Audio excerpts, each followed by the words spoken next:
Belakangan, konten-konten pesta kesurupan semacam ini bisa jadi sering meramaikan lini masa tanpa konteks dan penjelasan tentang apa, bagaimana, dan untuk apa kegiatan itu ada dan dipertontonkan. Sedikit yang tahu dan mengenal bahwa apa yang kita lihat dan mungkin kita anggap tidak wajar, itu adalah bagian dari budaya kesenian reak, yang memang lahir dan hidup bersama komunitasnya di beberapa kawasan di Jawa Barat. Datang ke beberapa seniman di luar kampus, lalu tidak ada yang mau mengajarkan. Dengan alasan aku perempuan.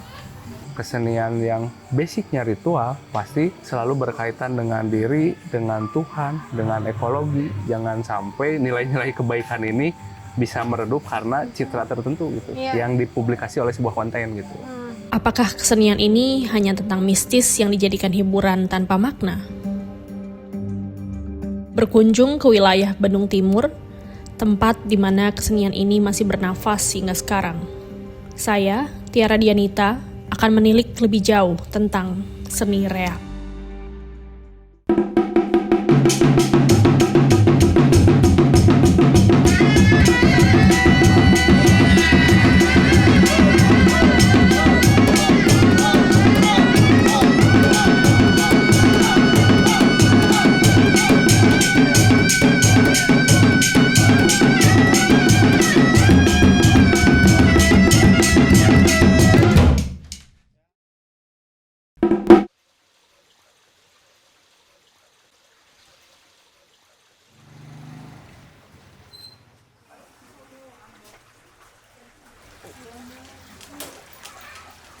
Assalamualaikum. Oke, waalaikumsalam. Assalamualaikum, Wah, Kak halo, Andi. pagi. Selamat pagi. Apa kabar? Pagi, baik. Ayo, mari kita masuk dulu. Kita Ya. ngopi-ngopi dulu aja bentar. Dan. Ya, mangga, sok. Agak berantakan. Wow. Ini ya kayak tempat buat berdingin paniisan. Paniisan tuh kayak tempat buat tiis tuh dingin kan kalau di Sunda tuh. Jadi sebutnya paniis. Paniisan tuh tempat buat berteduh, tempat buat sunyi gitu. Itu sebenarnya secara simbol apa, Kang? Secara simbol mereka tuh, kita kan nggak pernah tahu ya, ini mereka tuh punya wujudnya apa. Dan nggak ada yang bisa nebak wujudnya apa. Singa, buaya, atau apa? Tidak. Iya. Dulu digunakannya sebagai meruat atau kayak, mereka tuh kayak pembasmi aura-aura negatif. Kenapa merah? Ini simbol dari emosi kita, dari amarah kita. Ya memang sebetulnya amarah kita tuh harus bisa dipegang dan dikendalikan gitu kan. Makanya kan kalau di kita tuh diigelkeun atau dinarikan gitu, ditarikan. Nah ini kenapa kita harus hati-hati, yaitu harus dipakai juga untuk kesehariannya. Dimanapun kita berpijak, kita harus jangan salah langkah, jangan sampai salah langkah dan masuk ke area-area yang negatif lah gitu. Makanya kita harus bisa mengendalikan hawa kita, nafsu kita, karena musuh terbesar kita adalah diri kita sendiri gitu.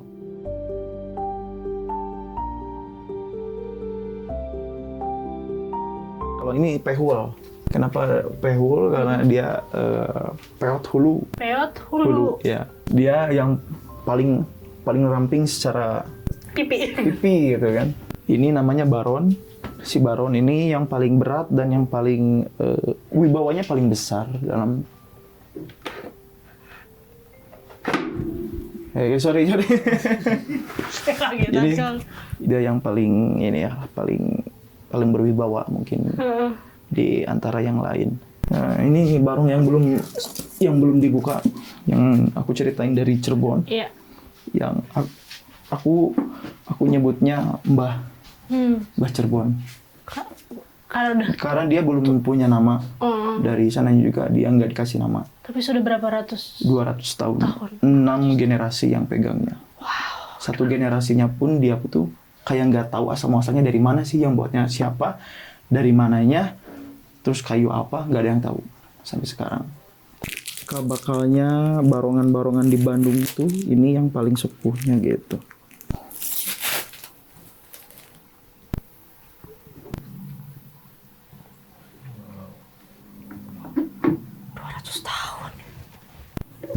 Waduh, berat banget. Ya. Wow. Wow.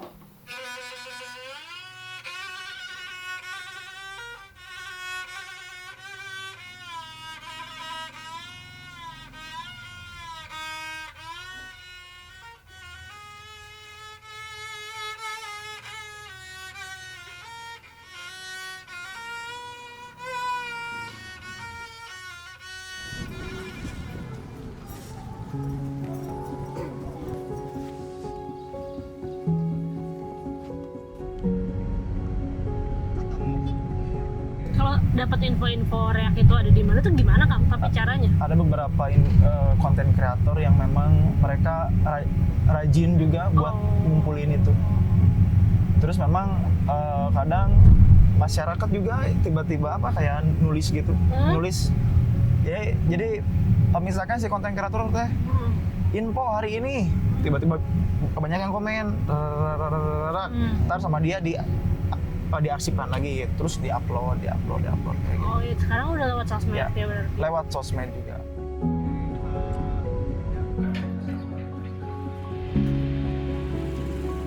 Lu nemuin tempat kayak gini nggak di Tangerang?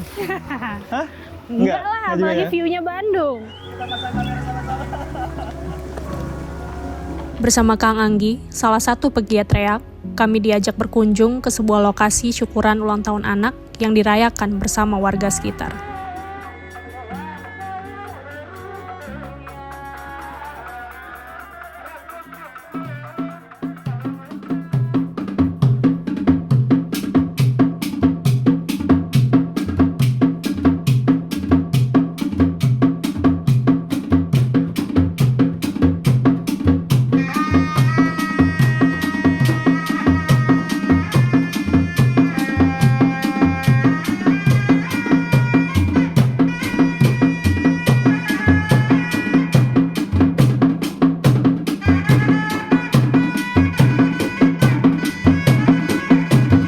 Nama sanggar? Sanggarnya Mutiara Mustika Muda. Tiara. Artinya mutiara itu diambil dari kata-kata termas yang mulia. Mutiara yang muda yang penerus pemainnya anak-anak muda. Gitu.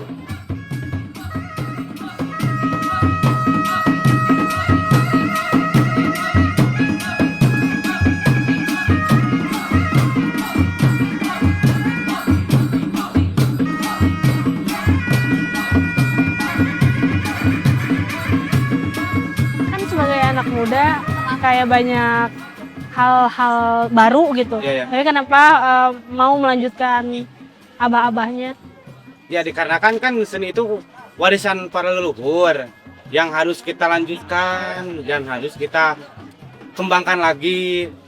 Ya mudah-mudahan dengan adanya seni kampung ini bisa lebih bersinar Ini dan mudah-mudahan lagi ya mungkin bisa go internasional.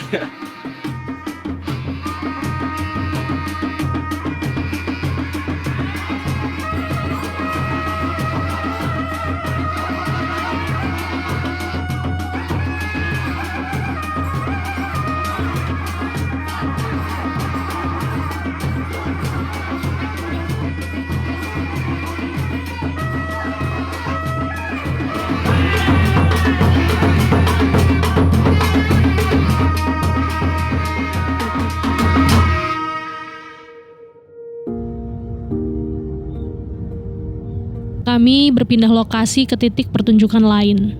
Lebih besar, lebih ramai, dan rasanya seperti sebuah pesta warga yang jadi titik kumpul di akhir pekan. Dan di sini, reak jadi salah satu yang paling dinantikan.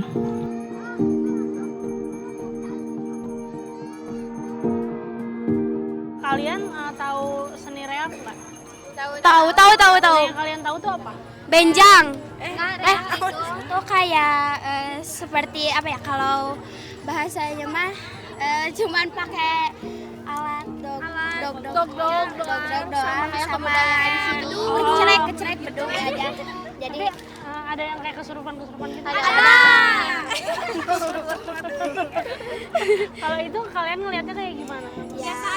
Biasa karena apa sih itu tuh arwah nenek moyang yang ikut merayakan dalam apa sih ikut merayakan Nah, kalian kan ini masih muda banget, terus kalian kenapa ngerasa pengen melanjutkan budaya seni reak dan lain-lainnya? ya warisan nenek moyang. Pengen meneruskan budaya dari leluhur kita juga. Jadi gak mau kecampuran kayak budaya asing. Jadi kita tuh masih melestarikan budaya dulu. Pengennya tuh, pengen dikenang sampai ke anak cucu kita. Jadi biar mengenang apa sih reak itu, apa sih benjang itu. Kok bisa kalian punya kesadaran itu dari ibu, dari bapak, dari lingkungan? Dari diri kita sendiri. Diri kita sendiri.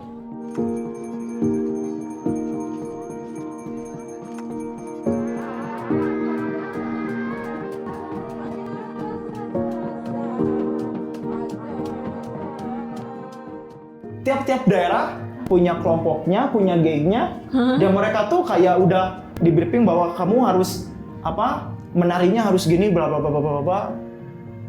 Iya, dan itu ada persaingan. Misalkan konten kreator 1 dan dengan konten kreator 2 tuh punya anak buahnya masing-masing nih. Makanya yang di shootnya ya dia aja. Semuanya hanya kebutuhan konten tuh memang betul. Kalau soal nilainya itu nggak ada mereka.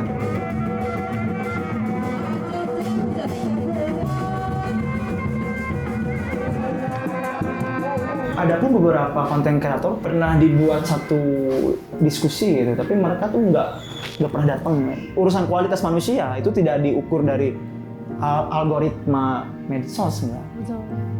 Orang yang dia cinta berproses, dia sampai mati bakal dikenang. Tapi orang yang viral, paling kuat 3 bulan, paling lama 1 tahun, udah. Nggak cuman sekedar urusan kesurupan doang gitu, enggak. Yang sekarang jadi kebalik gitu orang-orang tuh. Orang kesurupan bla. Itu pun harus berdasar dengan ada rules-nya jelas. Wibawanya, auranya tuh bakal, walaupun kita nggak punya keahlian supranatural, tapi orang biasa itu bisa lihat dia tuh benar atau enggak gitu. Saya akan lebih sampai ketika orang tersebut melakukan itu, tapi dibarengi dengan ilmunya gitu loh.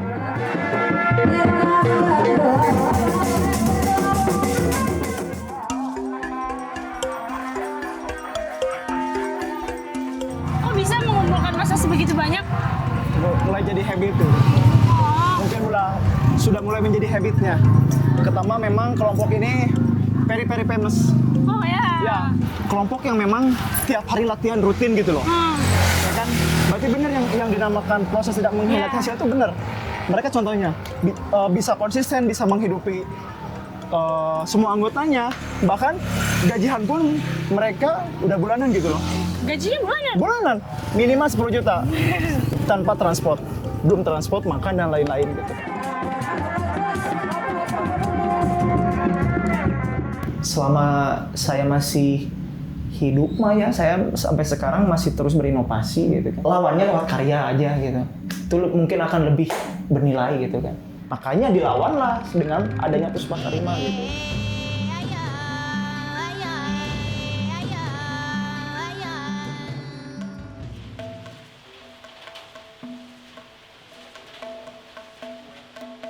Dengan adanya Puspa, misi ini aku bawa biar orang-orang tuh bisa jadi kemotivasi, oh ternyata ada loh cewek-cewek yang dia tuh mampu setara dengan laki-laki, bisa main reak, bisa main barongan gitu kan, dan lebih elegan gitu kan. Maksudnya nggak cewek-cewek yang memang tiba-tiba belajar kesurupan, tiba-tiba ya gitulah.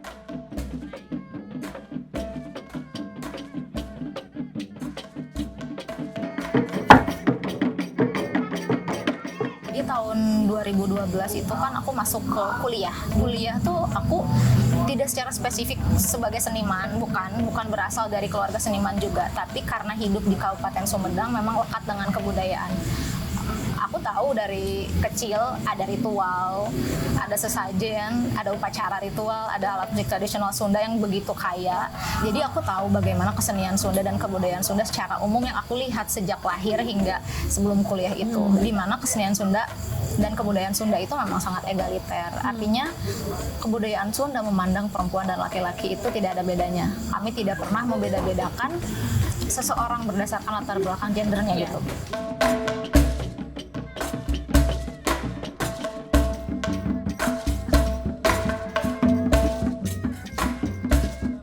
Ketika masuk ke STSI itu, aku ingin mengambil spesialisasi rebab Sunda. Rebab Sunda itu alat musik gesek, biasanya dipakai di wayang golek, celempungan, di kesenian-kesenian Sunda lah, di beberapa genre gitu. Kemudian datang ke beberapa seniman di luar kampus, lalu tidak ada yang mau mengajarkan. Dengan alasan aku perempuan. Perempuan kan nggak punya banyak waktu. Kalau perempuan udah lulus nanti, terus perempuan nikah, udah perempuan nggak akan jadi seniman palingan.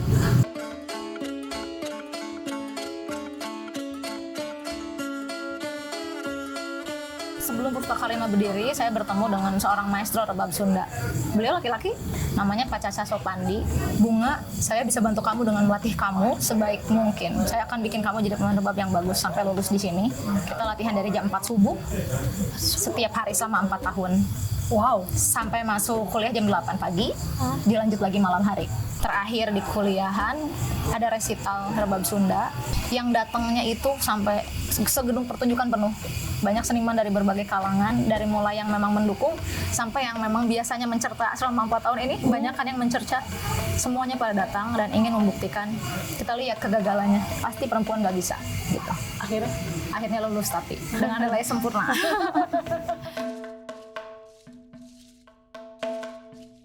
Maka dari itu di tahun 2019 aku bertekad untuk mendirikan Pustaka Rima gitu.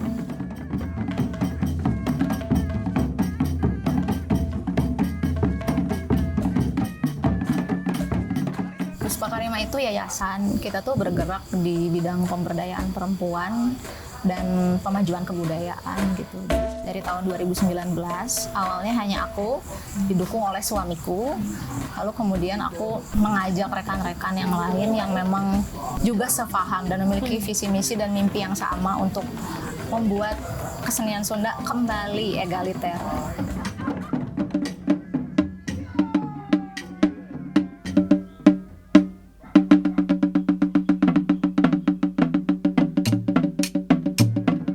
apa pergeseran yang berubah drastis dan miris? Kalau berbicara kesenian, lagi-lagi kan cara pandang ya. Cara pandang tiap individu atau tiap sebuah kelompok. Nah, reak ini kan bukan hanya sekedar hura-hura gitu, bukan sekedar seru-seruan, tapi ada banyak sekali pesan-pesan, nilai-nilai yang disimpan dalam reak, terutama dalam konteks ekologi. Reak itu adalah arsip ekologi masyarakat Sunda agraris, karena di dalam seni reak itu bisa bercerita bagaimana orang Sunda dulu bertani, bagaimana orang Sunda dulu melestarikan alam. Karena si reak ini awalnya, apalagi di daerah Bandung Timur, ketika wilayahnya masih sawah, si reak ini kan digunakan sebagai sarana ritual untuk menghormati dewa padi, sebagai ungkapan rasa syukur terhadap hasil alam, hasil panen utamanya padi. Karena di rentang waktu kemerdekaan sampai mungkin 70-80 kan pembangunan agak masif nih. Makanya hingga masuk ke 90 ke sini, kalau saya boleh katakan gelombang ketiga, karena di Bandung Timur sawahnya sudah nggak ada, murni sebagai hiburan. Akar dari pengetahuan masyarakat tentang ekologi tradisional itu, yang akhirnya juga memaksa bergeser cara pandang. Makanya sekarang banyak stigma negatif tentunya yang dilemparkan kepada seniman reak. Aktivitas yang akhirnya dicap negatif oleh sebagian masyarakat. Apalagi di kantor dengan narasi musyrik dan lain-lain, itu sangat jelas gitu tuduhan-tuduhan itu. Karena ada sesajen dan lain-lain gitu. Sesajen itu bahan organik semua yang di dalamnya menceritakan tentang apa yang ada di sekitar kita gitu. Ada nilai-nilai yang ketika kita buka atau kita pelajari berbicara tentang keseimbangan. Karena itu gambaran dari buana kecil atau dunia kecil. Itu kan gambaran dari dunia kecil dan dunia besarnya ya dunia yang nyata ini. Jadi bisa dilihat ketika kita mempelajari sesajen gitu. Tapi kalau kita mundur tadi sedikit, lagi-lagi Orde Baru ya, berpengaruh juga terhadap ekologis yang Ya. juga berpengaruh terhadap cara kita membaca ruang itu sendiri. Betul sekali. Tapi kalau dibalik yang tadi mungkin bagian dari kebudayaan atau kesenian reak sendiri itu adalah mengenali diri sendiri dan Tuhan. Iya. Karena sejauh yang saya lihat kesenian yang basicnya ritual pasti selalu berkaitan dengan diri, dengan Tuhan, dengan ekologi, selalu pasti ke sana.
Dari pertama juga udah nangis. Nangisnya apa ya?